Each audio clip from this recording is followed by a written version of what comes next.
Magandang araw po sa inyong lahat. Ako si Arman, isang matandang, masugid mong taga-subaybay.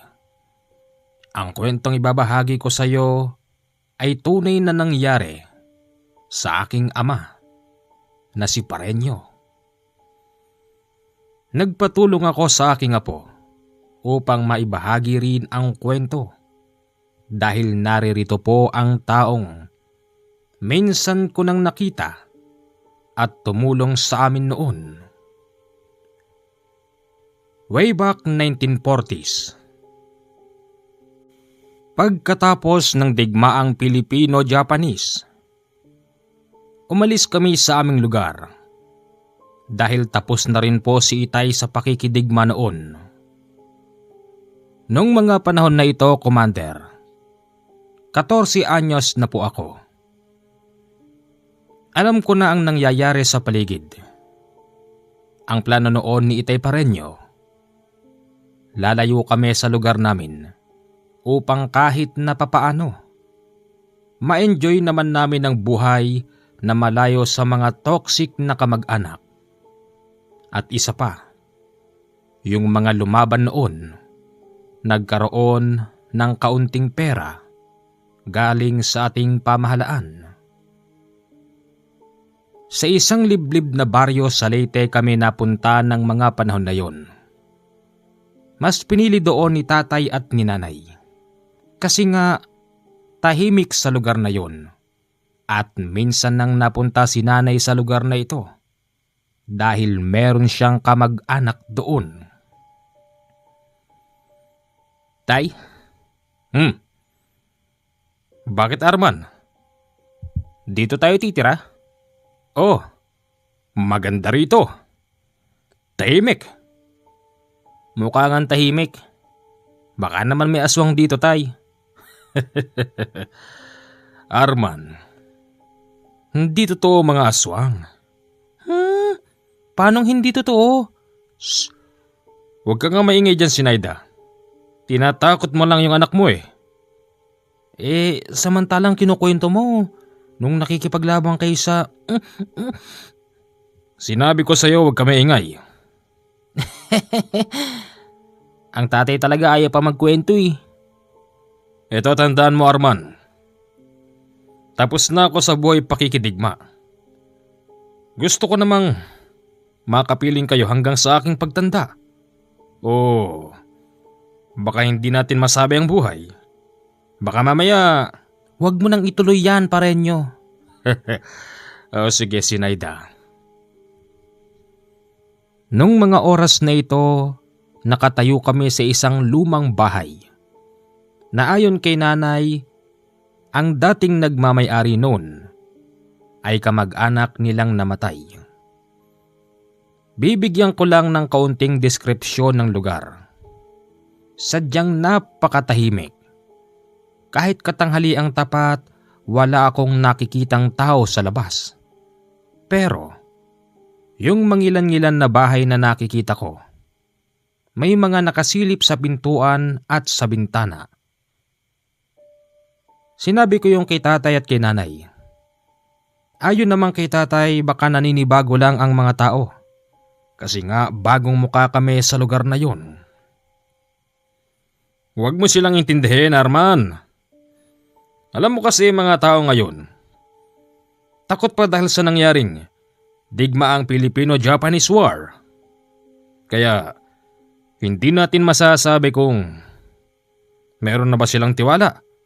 Kasi alam mo anak, nung panahon na yon, kapwa Pilipino, ang masasabi nating nagtatrayduran.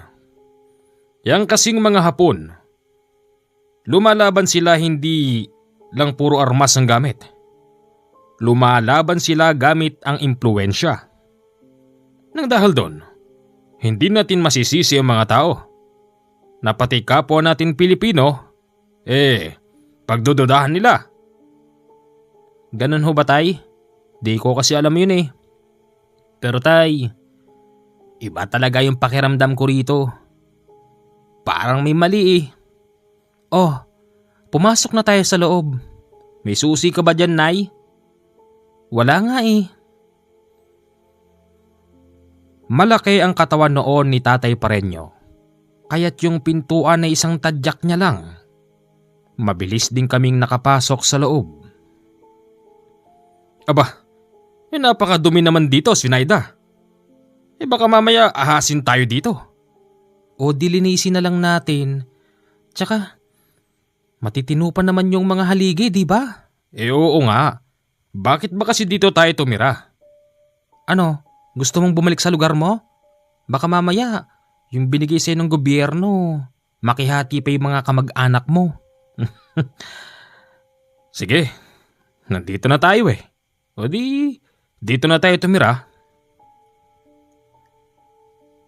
Sa unang araw namin doon, Commander, para bang kami lang ang tao sa buong baryo. Kasi nga wala kaming nakausap. Ni maski mabilihan ng pagkain wala. May nakita naman ako noon na tindahan pero nakasarado. Sinubukan ko rin kumatok para bumili pero hindi ako pinagbuksan ng tindera. Naghahanap kami noon ng maliit na talipapa. Baka sakaling makabili man lang ng pagkain. Pero wala. As in wala talaga, Commander. Kasi kitang-kita pa rin yung bakas ng pinangyarihan. Ano ba namang klaseng lugar to, Tay? Hanggang ngayon, parang may trauma pa din yung mga tao rito. Hindi mo sila masisisi, anak. Katulad ng sinabi ko, may takot pa ring nararamdaman ng mga tao. Ang problema ngayon, Pareño, saan tayo kukuha ng pagkain? Ano ka ba naman, Sinaida? Merong ilog dun oh. Imposibleng walang isda dyan. Ano kinain ng mga isda dyan? Mga patay na bangkay? Hindi naman siguro. Huwag ka nag-iisip ng ganon. Alam mo, sa tagal naming nakidigma sa mga dayuhang mananakop, naranasan na rin naming mabuhay ng pangsariling paraan. Kung anong pwedeng kainin na makikita sa kagubatan at sa katubigan, pinapatos na namin para magkaroon naman ng laman ng aming mga tiyan. Kaya, pasensya na muna kayo. Hindi pa nakakabangon ang bayan na ito. Kaya, hindi rin nating masasabi kung meron na bang nag-ooperate na mga establishment para sa pagsisimula ng bagong buhay. Naintindihan ko ho, Itay. 2 araw ang lumipas, Commander. Ang kinakain namin noon, isda na galing sa ilog, tapos mga kamote na naiwan. Ano ba naman to, Tay? Puro na lang tayo isda sa ilog tsaka kamoting naiwan ng mga dayuhan na yon? Nagrereklamo ka pa, Arman. Pasalamat ka nga hindi ka na maghukay. Sukat ba naman hukayin ng mga Hapon na yun itong kamotahan na to at iniwan ng nakatiwangwang? Di man lang nila kinain bago sila mamatay. Kaya nga, wala tuloy laman yung mga tiyan nila nung mamatay sila. Kitang-kita naman kasi ang bakas ng pinangyarihan sa lugar na yon. Kung ikaw nga ay may tinatawag na sidekick, Jack, na makikita mo sa iyong isipan ang nakakatakot at kahindik-hindik na pangyayari sa liblib na baryo na yon. 1 linggo na kaming naninirahan sa lugar na yon, Commander, nang mapansin ni Tatay Pareño na yung ibang mga tao'y lumalabas na sa kani-kanilang bahay. Napansin ko rin na merong isang pamilyang nakatayo sa tapat ng tinitirikan namin. Tay, may tao oh! Nakatayo doon? Oo, kanina ko pa nakikita yan. Teka, lalapitan ko. Sasama ako, Tay. Nilapitan namin ang isang pamilya na yun. Tinanong namin sila kung ano bang kailangan nila sa amin. Laking gulat namin, Commander, sa sinagot ng matandang lalaki. Alam nyo kasi, hindi naman talaga kami natatakot sa mga dayuhang Pilipino. Ang kinatatakot namin, baka mamaya kayo pala'y kalahi nung nagsumpa sa aming baryo. Ano? Anong baryong sinumpa ang sinasabi mo dyan? Bago ang lahat, ako nga pala si Warlito. Parenyo ho. Ang dami mong bakas ng sugat sa katawan. Huwag mo sabihing isa ka sa nakidigma. Oo, ang totoo po niyan. Hindi lang ho yan ang sugat ko. Meron pa ho sa hita at sa tiyan, pero awa naman ng Diyos at sa tulong ng ating gobyerno, ako na may naipagamot. Ganun ba? May balik ho tayo sa usapan kanina. Anong ibig niyong sabihin sinumpang baryo? Ano yon? Alam mo kasi Parenyo, nung panahong kasalukuyan tayong sinasakop ng mga dayuhan, alam mo bang hindi lang mga normal na tao na kagaya natin ang lumaban sa kanila? Oo, totoo yun. Maging ang mga aswang, lumaban sila at namatay. Yan naman siguro ay hindi maisusulat sa talaan ng history ng Pilipinas, pero yon ang katotohanan. Nang dahil sa pinatay nila ang lahat ng mga kakaibang tao rito, merong isa sa kanilang makapangyarihan na nagsumpa dito sa baryong ito. Tapos, anong mangyayari? Hindi ko rin alam. Pero ganun pa man, bilang isang albularyo. Albularyo ho pala kayo? Oo. Isa akong albularyo. Bilang isang albularyo, naniniwala ako sa sumpang iniwan ng makapangyarihang aswang na yon. Yan nga lang ay hindi ko masabi kung ano bang susunod na mangyayari. Ganun ho ba? Siguro, sa ngayon, huwag na lang muna nating pansinin. Tsaka, ilang taon pa lang naman ang nakakalipas. Siguro ikaw Parenyo, hindi mo papansinin. Pero ako, na nakakaramdam ng mali gabi-gabi, hindi ako magsasayang ng oras. I-google ko ang oras dyan para lahat ng mga nakatira dito maabisuhan ko. Nakakatakot naman po yung sinasabi nyo, Manong Warlito. Talagang nakakatakot. Kasi iho, hindi natin alam kung anong kayang gawin ng makapangyarihang aswang. Manong Warlito.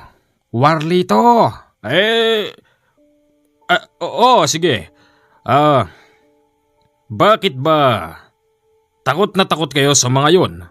Kasi kung makapangyarihan sila na katulad ng sinasabi mo dyan, bakit sila mamamatay gamit ang mga baril ng mga Hapon? Hindi mo ba naiisip Parenyo? Kung sa atin na mga kapwa Pilipino'y merong mga gamit at meron ding tinatawag na kakaiba, sa palagay mo ba, yang mga Hapon na yan ay wala ring gamit? Tama ka. Hindi rin basta napapatay ang mga katulad natin, lalo na sa mga ganong klase ng lahi. Paano kung yung mga nakidigma rito sa atin ng mga Hapon ay meron ding malalakas na gamit para talaban sila at para na rin mamatay sila? Sabagay, tama ho kayo dyan. Sige, ganito na lang Parenyo. Totale, halos gabi-gabi naman akong nakakaramdam ng kakaiba. Bantayan mo na lang ng maigi ang pamilya mo. Kung anong makita mong mali, gumawa ka ng paraan para yung pamilya mo manatiling safe sa lugar na ito. O di kaya na umalis na lang kayo dito sa lugar na ito para hindi kayo madamay sa sumpang binitiwan ng aswang. Ba't naman kami aalis dito? Ito nga ang perpektong lugar para sa pamilya ko. Bukod sa tahimik, mukhang malayo sa mga tsismoso. Ganon ba? Baka namang ginagawa mo lang paraan yan para mapalayas mo mga bagong muka rito. Para sabihin ko sa iyo, Tatang Albularyo, sa 100%, 0.0 ang paniniwala ko dyan sa kwentong barbero mo. Kwentong barbero ba ka mo? Oo. Ako lang naman ay nagbibigay ng hudyat. Sige, bahala ka. Kung ayaw mo maniwala, di wag. Umalis na ang mga yon. Ayon kay tatay, may katotohanan ng sinasabi ng matanda. Hindi lang niya inaaming naniniwala siya rito kasi nga ayaw niyang magpakita ng takot. Dagdag pa ni Itay, nung panahong nakikidigma sila sa mga dayuhang mananakop, normal na sa kanilang makakitang kapwa Pilipino ay kumakain ng hilaw na laman. Siguro nang dahil na rin sa gutom, pero kakaiba rin yung nasaksihan noon ni Itay dahil yung Pilipinong kumakain ng hilaw na laman, kakaiba raw ang itsura. Maitim ang muka at taddad ng balahibo, tapos merong mga naghahaba ang pangil. Yun na siguro yung tinatawag na aswang. Ano ba naman yan, parenyo? Bakit? Ano bang kasalanan ko? Lumayo tayo sa mga tsismosong kamag-anak tsaka sa manghuhot-hot. Tapos napunta tayo rito sa lugar na may aswang? Kung gusto mo, Sinaida, kahit bukas umalis na tayo rito. Saan naman tayo pupunta, Ber? Ikaw. Total ikaw ang banker. Nasa iyo ang pondo, di bahala ka kung saan mo gusto. Hindi rin naman sigurado kung totoo ba yung sinasabi ng matandang yun. Baka mamaya, kwentong bayan lang yun. Alam mo kasi, Sinaida, hindi ko lang may open sa iyo ang usapin na ito. Pero nabanggit ko na to sa anak mong si Arman. Alam mo kasi, nung panahong nakikidigma kami laban dyan sa mga Hapon na yan, nasaksihan din mismo ng mga mata ko at ng mga kasamahan kong namatay na merong kapwa natin Pilipino na may kakaibang itsura ang kumakain sa hilaw na laman ng mga dayuhan. Marahil yun na nga siguro yung tinatawag na aswang. Kwentong barbero. Magluto ko na nga. Oo, ito na. Ikaw talaga, Sinaida. Magpahanggang sa ngayon, under desire mo pa rin ako. Natapos na ako sa pakikidigma, naipakita ko na ang katapangan ko bilang isang Pilipino. Ginagawa mo pa rin akong tagapagluto ng paborito mong inihaw na isda na merong saluyot, merong labong, at merong sitaw na merong bagong. Kulang na lang lagyan ko ng bunga ng sampalok para may asim yung sabaw. Hoy. May natanaw akong sampalok doon kanina, doon sa papalabas ng baryo. Kumuha ka nga, gusto ko may asim yung sabaw. Naku, patay tayo dyan. Nay, ako na lang kaya kukuha, Nay. Oh, yung anak mo na lang. Total matigas na ang buto niyan. Sige, ikaw bahala. Iniwan ko muna pansamantala si Itay at si Inay habang nagtatalo sa usapang walang kakwenta-kwenta. Naglakad-lakad muna ako, Commander, upang puntahan ang puno ng sampalok.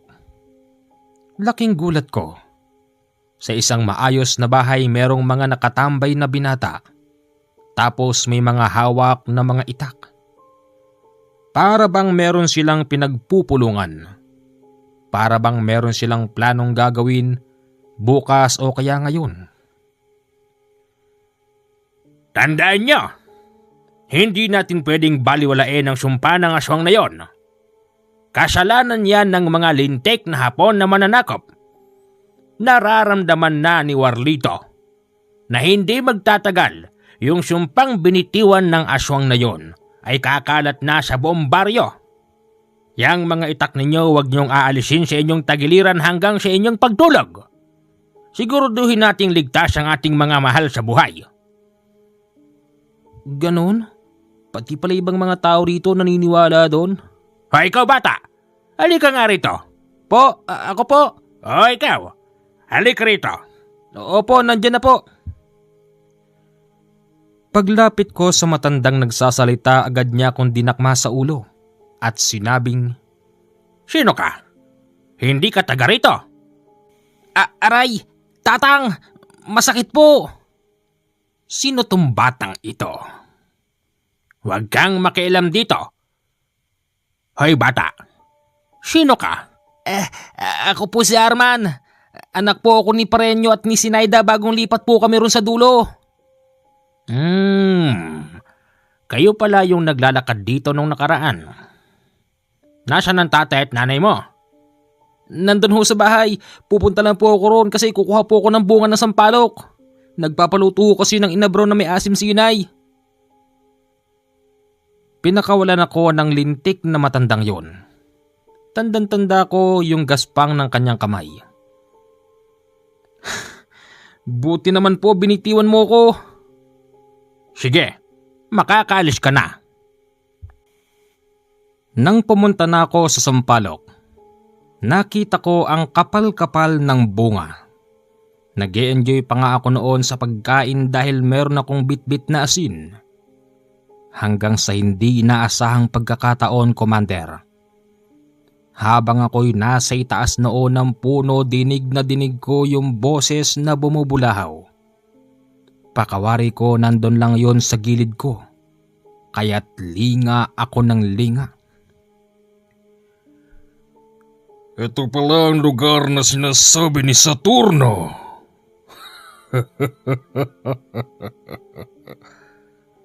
Tamang-tama. Tamang-tama ang lugar na ito. Marami tayong magiging pagkain.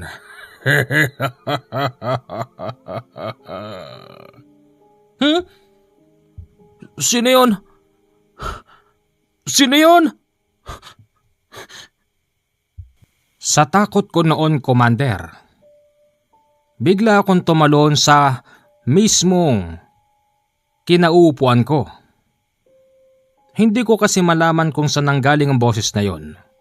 Kahit na mataas pa yon, nakatalon naman ako ng maayos.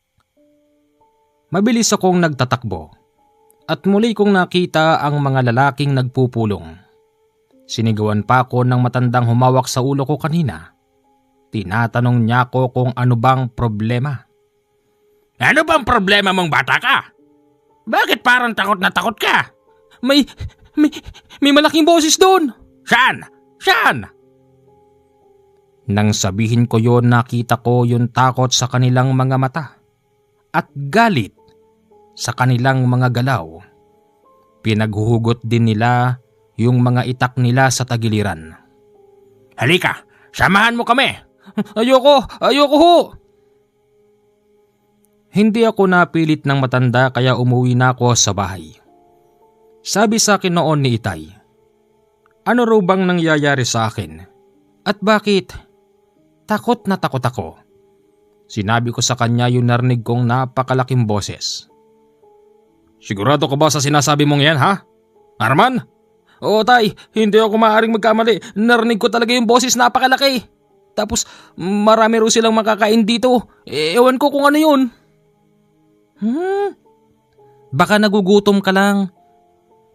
Kumain na nga tayo. Teka lang. Ilalagay ko muna tong bunga na sampalok para umasim yung sabaw. Akala ko hindi naniniwala sa akin si Itay. Pero habang pinipiga niya yung bunga ng sampalok at kinukuha yung katas para isama sa sabaw, nakita kong para ba itong balisa. Tapos palinga-linga yung ulo. Tay, bakit? Mukhang may katotohanan nga ang sinasabi ng matandang warlito na yun. Aminin mo sa akin, Arman. Narinig mo lang ba talaga? Hindi mo nakita kung saan nanggagaling ang salitang yon? Narinig ko lang talaga ito, para siyang galing sa hangin. Iba na rin ang sigurado. Akala ko tahimik ang lugar na ito. Hindi bale. Hindi tayo makikisali sa kung anumang kaguluhan na yan. Basta sisiguraduhin ko lang na ligtas ang aking pamilya o na ako doon. Tay, umalis na kaya tayo rito. Nakakatakot tong lugar na ito eh. Hindi tayo alis dito. Ito ang perpektong lugar para sa taong gustong manahimik. Tahimik? Tahimik ba lugar na ito? Merong mga ganyang historya? Pinagtatalunan pa ni inay at ni itay ang sinabi ko. Si itay naniniwala na, pero si nanay hindi kumbensido. Habang kumakain kami nung oras na yon, napansin ko, Commander, merong ingay sa labas. Kaya nga't napasilip kami nila itay at ni inay. Nakita naming dumarating ang isang grupo ng mga lalaking galit na galit. Yung sigaw ng pinakamatanda roon para bang gusto niyang pumatay. Anong problema ng mga yon? Bumalik ka rito! Hindi kami natatakot sa iyong lintik ka! Hindi namin nakita kung ano bang hinahabol nila. Pero lumabas si itay noon sa gate. Tapos merong isang lalaking hinihingal na nagpapahinga sa tapat namin. Tinanong yon ni itay kung bakit. Mukhang totoo na nga. Brad, bakit? Ano bang nangyayari? May aswang na lumilipad. Ano? Araw-araw eh. Teka nga. Di ba kayo natatakot? Ha? Bakit ako matatakot eh? Araw-araw eh. Ano? Kita ko noon kay itay na para bang nangangamba ito dahil nangangatog ang kanyang panga habang kinakausap ang lalaking yun. Ibig mo sabihin araw na araw, ganun ba? Oo. Oo, totoo Brad. Yung nakita naming aswang na lumilipad, parang aninong usok. Yun na siguro yung banta ng sumpa ng aswang dito sa baryo namin. Kasalanan yun ng lintik ng mga Hapon na yun. Pinagpapatay nila yung mga tao na yun. Sinasakop nila buong bayan. Kung ako sa'yo Brad, umalis na kayo rito. Ligtas mo na yung pamilya mo. Mahirap yan.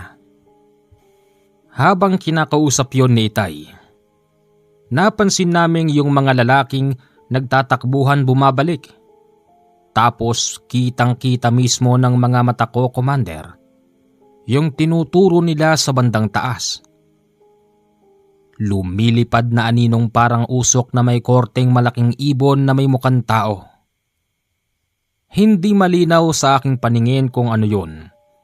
Pero ayon kay tatay, yun na yung sinasabing palipad hangin ng nagsumpang aswang sa baryo. Inutusan ako noon ni itay na isarado ang mga bintana at pintuan dahil napakadelikado raw noon. Pagpasok niya sa loob, ang sabi niya sa amin, hindi raw basta aswang ang nagsumpa sa baryo. Kaya daw nitong magpakilos ng kakaiba. Ano? Totoo ba? Oo, totoo Sinaida. Sa palagay ko parang espiritu ng aswang yun o gawa ng diablo. Nakakatakot. Tay, kanina napansin ko nangangatog ka. Oo anak. Iba yung takot na naramdaman ko ngayon. Parang mas nakakatakot pa ito kaysa nung kasalukuyan kaming nakikidigma sa mga Hapon. Doon kahit na papaano alam namin tao kalaban namin. Dito, hindi sila mga tao. Kailangan natin gumawa ng paraan para makalis dito. Bakit hindi pa tayo ngayon umalis? Yun na nga ang plano ko. Ang problema, nung hinatid tayo rito nung lintik na habal na yun, takot na takot. At ngayon kahit na isa, wala akong makitang habal-habal dito. Paano natin dadali ng mga gamit na yan? O di iwan muna natin. Balikan natin pagkatapos ng problema na yan. Paano natin malalaman kung tapos na ba ang problema na yun? Yun na nga ang problema natin, Tay. Nay. Nang dahil sa problemang sasakyan, hindi kami makaalis sa araw na yon. Ganon pa man iniisip na lang namin na kahit na sarili na lang namin ang bitbitin namin para makaalis. Pero hindi pa rin po pwede, Commander, dahil napakalayo ng bayan. Kung lalakarin siguro namin baka abutin kami ng 4 na oras. Tapos dadaan kami sa liblib at sa merong maluwang na ilog. ko kasi sinayde. Dito mo pa ginustong tumira. Hep hep hep! Ang kwentong ito'y mahaba. Halos nasa kulang 2 oras tapos wala na rin po tayong oras para sa gabing ito. Pwede bang putulin na muna natin mga kaibigan? I-upload po natin to ng 30 minutes para po maging 4 na video. Kasi hindi po kaya ng ating storage. Pasensya na po kayo. Okay, sana po'y nag-enjoy kayo. Asahan nyo po na i-upload din natin ng mabilisan ng kasunod na kwento. Maraming salamat po.